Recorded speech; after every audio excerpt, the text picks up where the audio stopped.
From the east coast of the Vale, the fingers reach out into the narrow sea.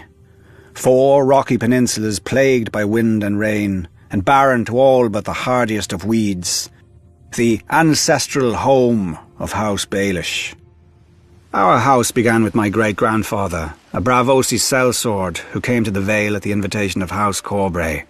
My grandfather raised himself to the status of hedge knight, and even managed to acquire a bit of land and a keep on the smallest of the fingers, though I do believe he often missed sleeping under his titular hedges. The only thing worse than owning a dreary and desolate land is owning only a small portion of it. Luckily, I didn't spend much time there as a child.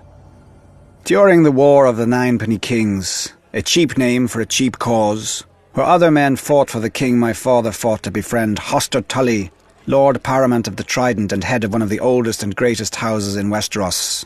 Thanks to my father's heroic efforts, Lord Hoster agreed to foster me at Riverrun with his own children.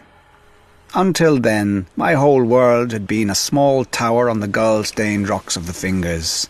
But when I first saw the stone walls of Riverrun rising from the Trident, towering over me, back then I was a little more easily impressed. The boy in me thought the gods themselves must live in such a place. I soon learned otherwise. Lord Tully's son, Edmure, was quick to ensure I would never forget myself in their house. He nicknamed me Littlefinger, after my size and homeland, and the name was just cruel enough to stick. His sisters, Lysa and Catelyn, made me a pawn in their kissing game, traded back and forth between them for practice. Needless to say, I enjoyed spending time with them more than Edmure. As we grew older, the game began to change, as all games do. Lysa grew more bold, and Cat more demure. When Lord Tully announced Cat's betrothal to a brute from the north whom she'd never met, I realised her duty would outweigh any feelings she had for me. Fool that I was, I challenged this Brandon Stark to a duel for her hand. He was a warrior, I was a boy. If Cat had not intervened, he would have killed me and laughed over my corpse. For my insolence, Lord Tully banished me from Riverrun. No matter. I had learned everything I needed by then. I would fight my battles not with swords, but with wits, where few men could match me. Even then, House Baelish might have died out on the rocks of the Fingers. I was again a poor lord, with no allies and no prospects, except, if I were lucky, the daughter of a middling merchant. Then opportunity arose.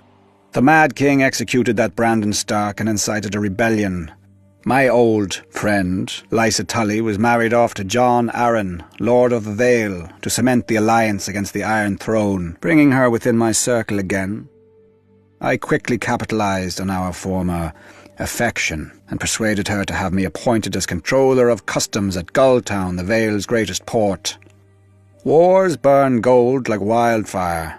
When I increased the port's income tenfold, her husband took notice of this lowly lord from the Fingers, and when the new and profligate King Robert needed a master of coin who could find gold where no one else could, why, Lord Arryn knew just the man. Once, House Baelish had no lands, no name, and no gold. Now we have quite a lot of each. What new rung will the next generation climb? Let us not be hasty. I'm not finished yet.